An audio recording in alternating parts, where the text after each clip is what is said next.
Hello students, welcome to this video lecture.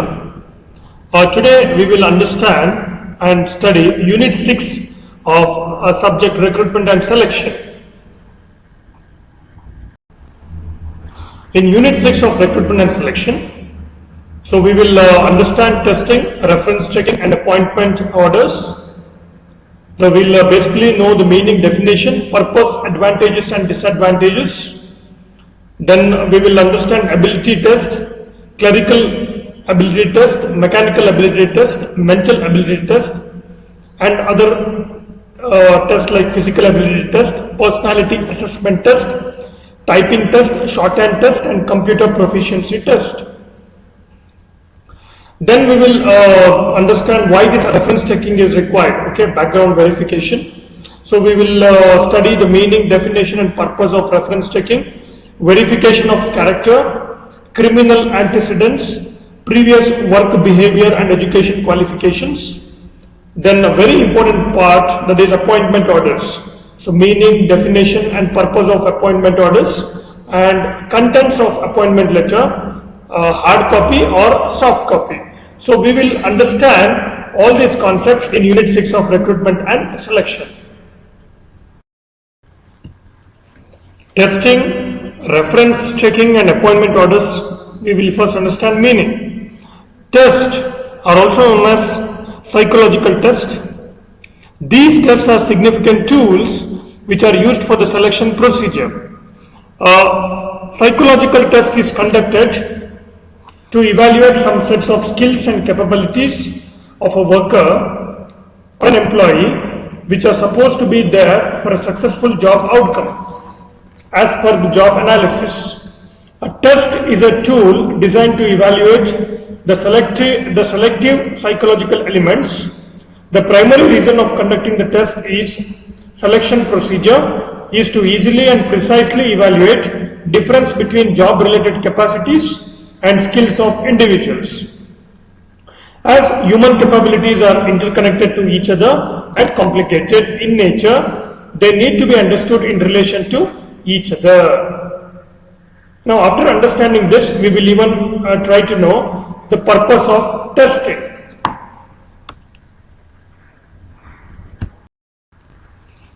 Purpose of testing: measure individual differences, identify intellectually deficient persons. In educational setup, self-understanding and personal development, solution of wide range of practical problems, to select and classify military personnel. Now we will understand each purpose in detail. Now measure individual differences.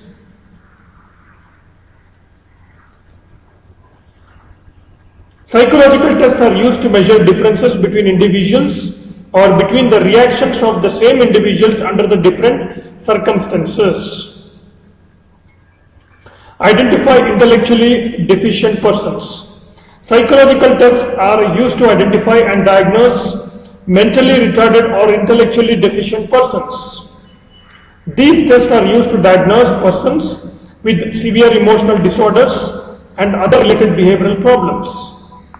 In educational setup, psychological tests are used in education setup. At present, at the schools are among the largest test users.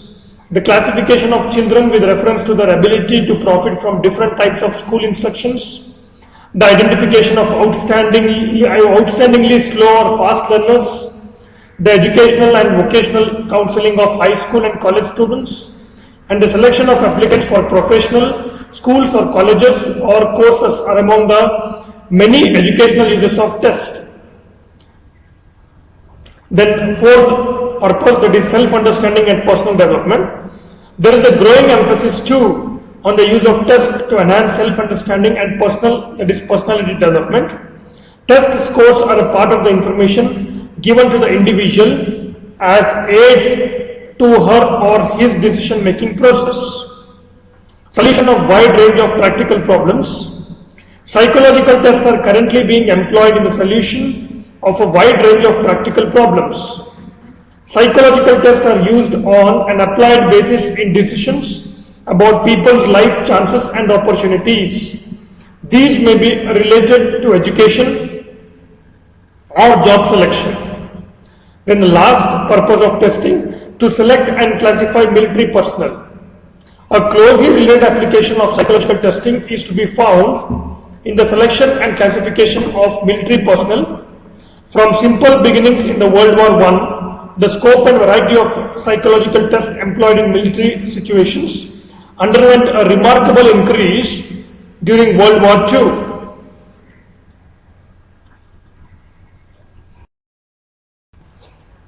So after knowing the meaning, the purpose of testing, now we will understand the types of test. Ability test, situational test, achievement test, interest test and personality test. We will understand each type of test in detail now. First we will take ability test. It is a test designed for evaluating the growth level achieved by an individual on somewhat similar and clearly stated capabilities. These capabilities may include visualization of dimensions, numerical ability or emotional ability. These tests aims at evaluating the capability of an individual or the hidden ability to learn what has been given to him if provided proper training.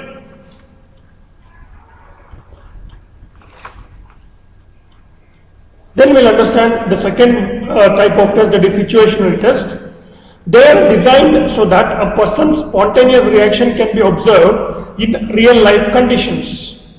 These tests, when I say these tests, I am speaking about the situational test, have an assumption of locating people into a practical situation and observing the reactions in order to learn how people respond to that particular situation. These tests expose people to frustration, excitement, stress, monotony or some other situations so as to exhibit their personality traits. And situational tests like these kind of tests are time consuming and costly also. The third type of test is achievement test.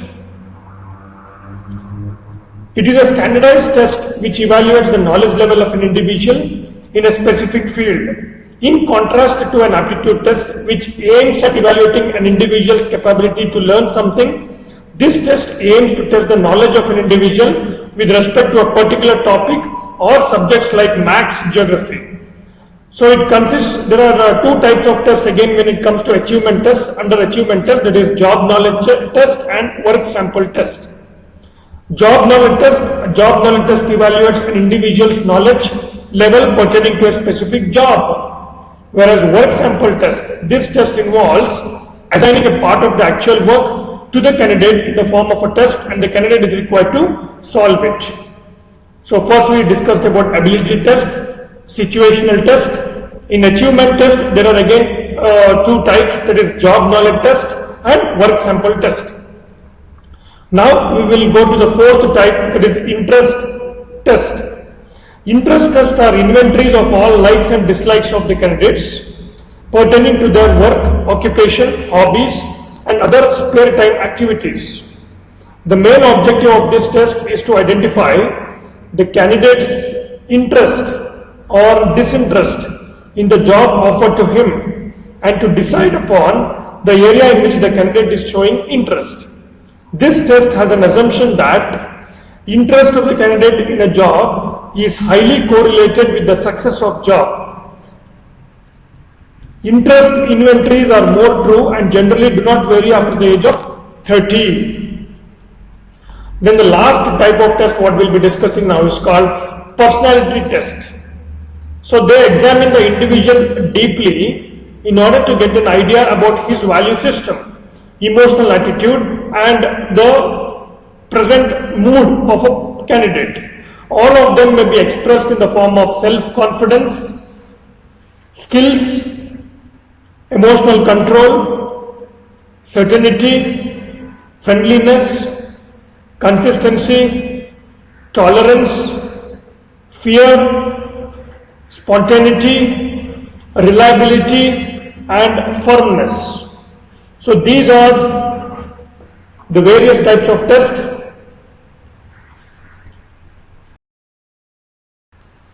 So as we already discussed in the earlier slide, ability test, it is a test designed for evaluating the growth level achieved by an individual on somewhat similar and clearly stated capabilities.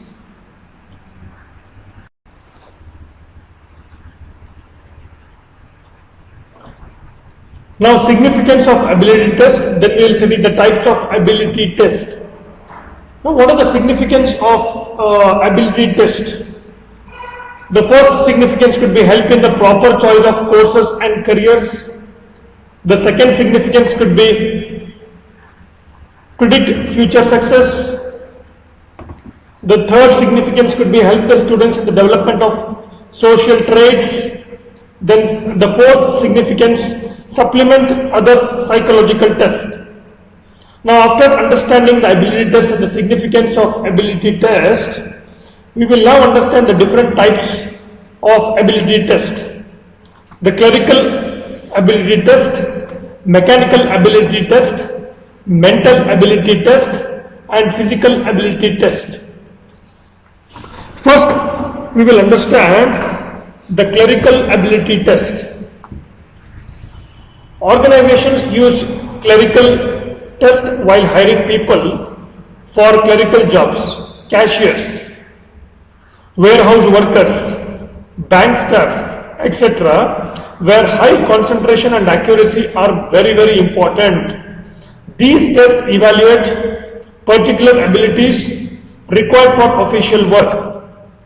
This test may contain spelling, computation, word measuring, comprehension, and etc.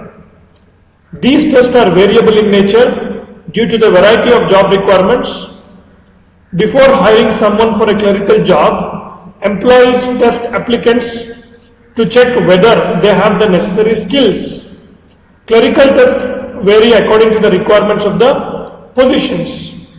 It is rare for companies to administer handwritten tests. They are most often given on a computer. Now we will understand the types of skills to be tested in clerical test. Basic skills.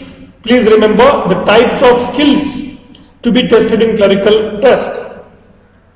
Basic skills, software working, and knowledge. Now the second type of ability test, that is mechanical ability test. A mechanical ability test, also known as mechanical aptitude test, measures the ability to solve mechanical problems without use of any manuals or external help. These tests are used by thousands of employers such as United States Navy, Army, Air Force. Mechanical aptitude test is defined as these tests measure the capacities of spatial visualization, perceptual speed and knowledge of mechanical matter. These tests are useful for selecting apprentice, skilled mechanical employees, technicians. Mechanical test given by an employer may vary depending on what type of job they are applying for. Next, we will understand the mental ability test, or also called as intelligence test. Mental ability test or intelligence test are psychological tests that are designed to measure a variety of mental functions such as reasoning, comprehension, and judgment. The goal of intelligence test is to obtain an idea of the person's intellectual potential. Intelligence tests are often given as a part of battery of tests. In general, intelligence tests are made for the purpose of evaluating various mental tasks like reasoning, comprehension, and judgment. Intelligence test is aimed at getting a basic idea about an individual's mental ability. In simple words, these tests evaluate the various human behaviors in an effective manner in comparison to any other device. These tests provide professionals with a standard way to compare the performance of an individual with another who are in the same age group. These tests give factual data on cultural and biological difference among the people as well.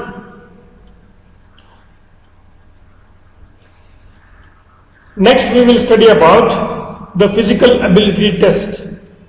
Physical ability test typically use tasks or exercises that require physical ability to perform. Example, lifting strength, or it can be running, or it can be rope climbing.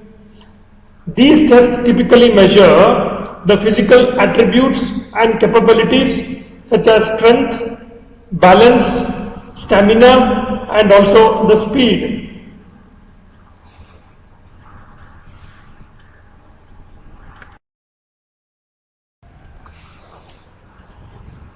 Physical ability test typically use tasks or exercises that require physical ability to perform, which we discussed in the earlier slide. Personality assessment test. It means how people affect others and how they understand and view themselves, as well as their pattern of inner and outer measurable traits and the person-situation interaction. Personality test measure human character or disposition. A personality test is a psychological tool used to determine which parts of personality will remain the same throughout a lifetime. Personality tests are also used for various purposes such as training and development, reducing employee turnover, leadership development, applicant screening, and also as a supplement to commercially provided background checks. After understanding the meaning of personality test, now we'll understand rating scales. It is an instrument, a list of questions that is used as set to enable the reviewer to indicate the estimated extent, size or intensity of the underlying characteristics of a person. There are certain requirements that application of a rating scale must meet. Namely, the description of the personality characteristics must be clear so that the reviewer knows exactly what he or she must rate. For example, he or she must know that the scale item refers to the person's conciseness and not to any characteristic. The items on each scale end must be described in such a way that the reviewer knows exactly what is meant by the item. For example, he or she must know that the item refers to the subject's conciseness and not his or her personality. The items on the scale ends must be defined in terms of concrete behavior. In other words, items such as good, poor, average, excellent, etc. must not be used. For example, the items must refer to concrete behaviors such as punctuality versus non-punctuality. The rating scale, students, it is one of the oldest, the most versatile of techniques of measuring personality. A rating scale is a procedure in which the observer is asked to make judgments that place the person somewhere along a dimension. Rating scales present users with an item and ask them to select from a number of choices. The rating scale is similar in some respects to a multiple choice test, but its options represent degrees of a particular characteristic. Rating scales are used by observers and also by individuals for self-reporting. Now, after understanding the thorough meaning of rating scale, we will study the different types of rating scales. Number 1, that is graphic scale. Number 2, numerical scale. Number 3, rank order scale. Number 4, paired comparison scale. And number 5, forced choice scale. So we will understand each one in detail. Graphic scale.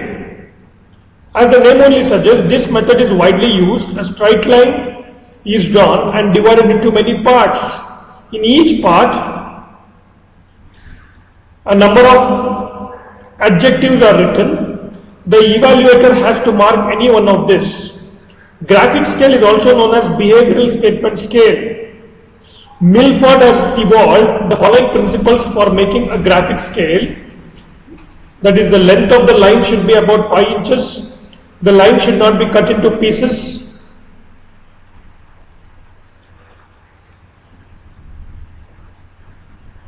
Three to 5 adjectives should be used. Average or neutral word should be in the middle. Divisions on the line should be equidistant. Then we will go for the second type of rating scale, that is called as numerical scale. In this method, marks are associated with certain indicators. Students get marks on the basis of abilities. Example, 3-point scale, 5-point scale, 7-point scale. If it is a 3-point scale, then in this scale, each statement will have 3 options or answers. The student ticks one of these three answers with which he agrees. Then the third one is called rank order scale. It is a statistical technique. In this method, ranks are mentioned in the descending order. Students are ranked by the evaluator according to their ability or performance. Different teachers who teach a student help in this work. Rank steps given by the different teachers to each student are totaled. The average of all steps in the final rank. The fourth one is called paired comparison scale. In this method, each person is compared with others in the group. Thereafter, the findings are statistically analyzed and individuals arranged on the scale according to their comparative qualitative standing. Then the fifth type of rating scale, forced choice scale. It has been observed that in the descriptive and illustrated comparative order determination, the evaluator cannot vouch for his finding with any degree of certainty. To overcome this shortcoming, forced choice scale is used. In this method, the evaluator has to select one pair among the pairs of 2 alternatives each. This method helps in knowing a person's view with certainty.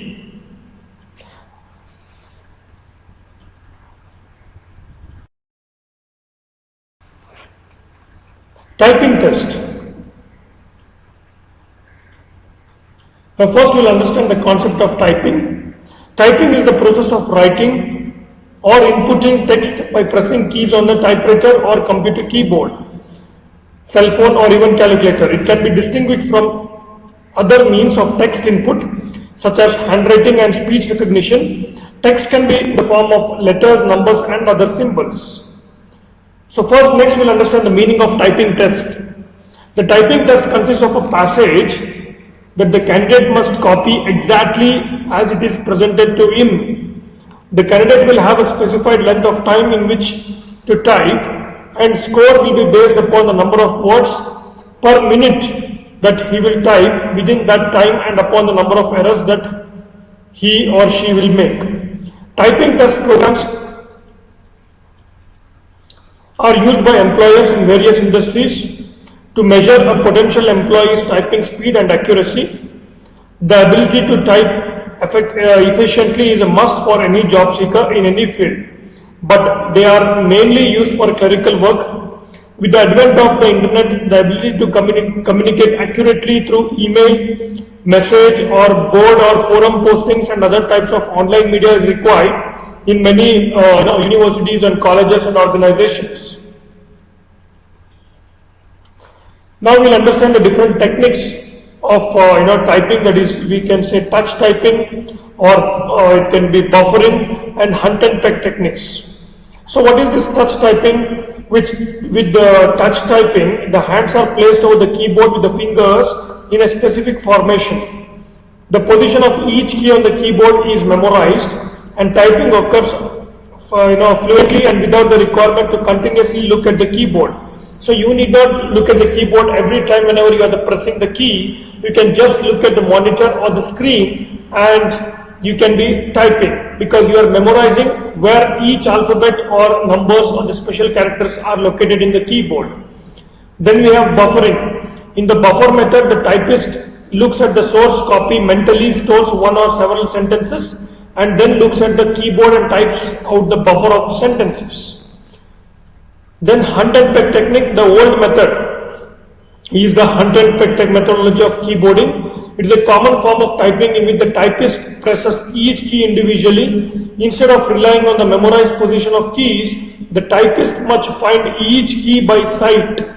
Use of this method may also prevent the typist from being able to see what has been typed without glancing away from the keys. Although good accuracy may be achieved, any typing errors that are made may not be noticed immediately. If at all, this is a tedious and inefficient method of typing.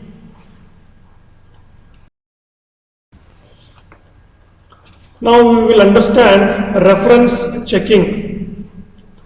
Reference checking or antecedent verification, or even sometimes it is called as background verification, is the process of looking up and compiling the records. You can say criminal records or commercial records and financial records of an individual. These checks are often used by employers as a means of objectively evaluating a job candidate's qualifications, character, fitness, and even to identify potential hiring risk for safety and security reasons. Now, why one should do reference checking or background verification, why it is required, the purpose of that. So, verification of information given by job applicants. So, whatever information you have provided to the employer, so they have to cross-verify that, whether whatever you have mentioned in your resume, CV or biodata, whether it is correct or no, or you have given any false information. So the companies need to verify that. For that, they'll be doing the reference checking. And the second purpose may be it serves as a predictor of job success. The third purpose could be checks the omission of information.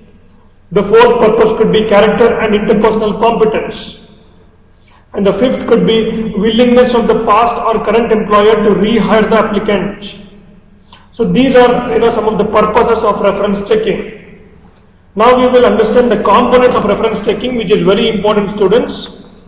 So verification of character, then verification of the previous work behavior, verification of age, then verification of criminal antecedents, then verification of educational qualifications, verification of experience, then verification of performance at work. So each component is a very, very important component, especially when you have been hired by a multinational company. So these are some of the common components of reference checking.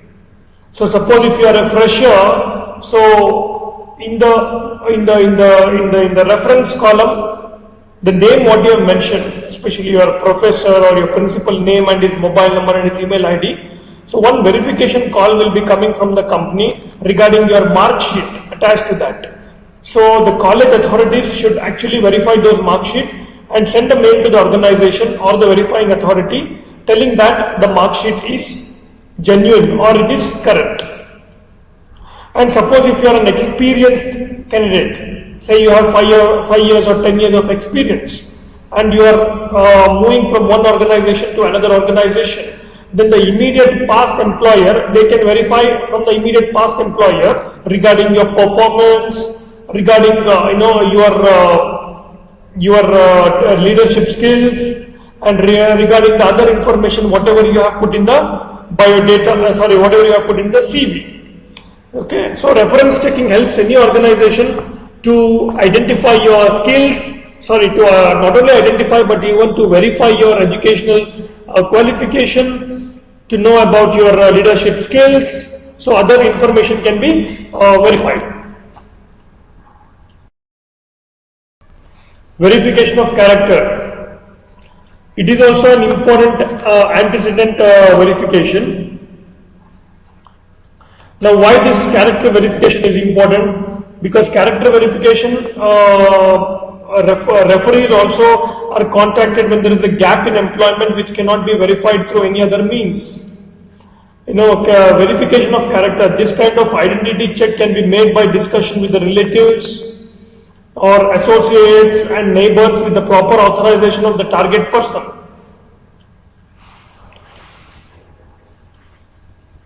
Character reference check includes verification of length of the relations of the referee to the applicant, applicant's character assessment, recommendation for a particular position, and contact details of the referee. Appointment orders, meaning, definition, and purpose. The offer of employment is also called the job offer. The offer, it is an official communication on the part of the employer to the applicant, in which employer offers the job to the applicant. It can be either be oral, conversed on telephone, or it can be written in the form of a letter or through email. When the offer is in the written form, it should clearly mention the designation, salary, date of joining, and any particular terms and conditions of employment. In case of non-academic hiring, before giving the job offer, it is mandatory to get all the documents verified and authorized, and the employee should be clearly explain the terms and conditions regarding the job by the HR department.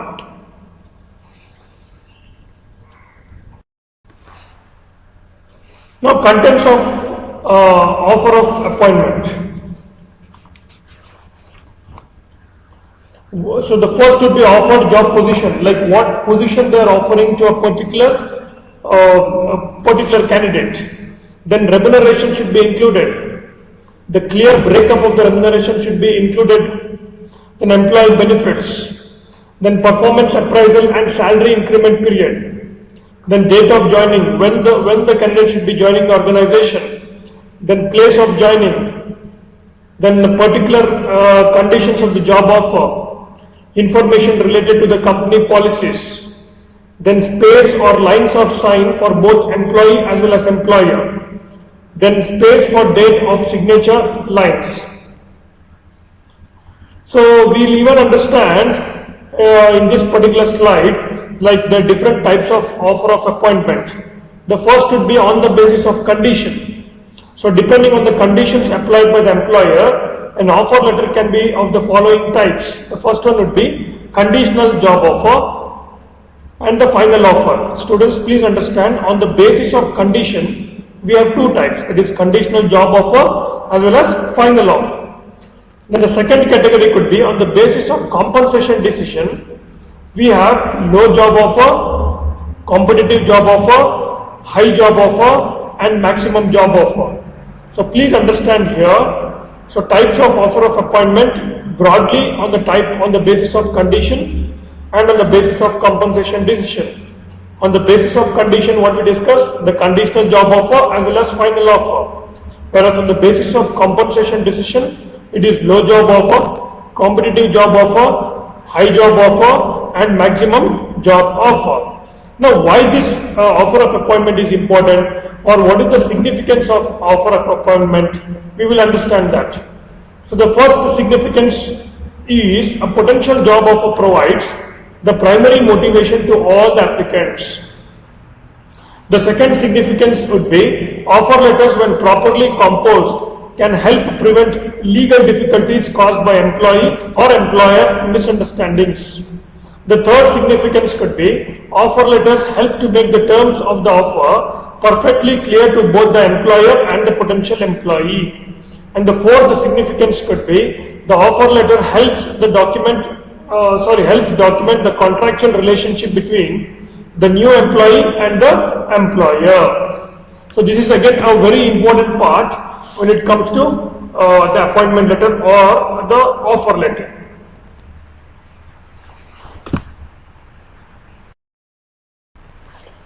Okay, students, thank you so much for watching this video. So we have understood the concept of testing, reference checking, and appointment orders, and we have thoroughly understood the importance, that is the significance of reference checking, and reference checking sometimes also called as background verification of a particular candidate. So even we understood the significance of appointment orders and studied the different types of appointment orders also.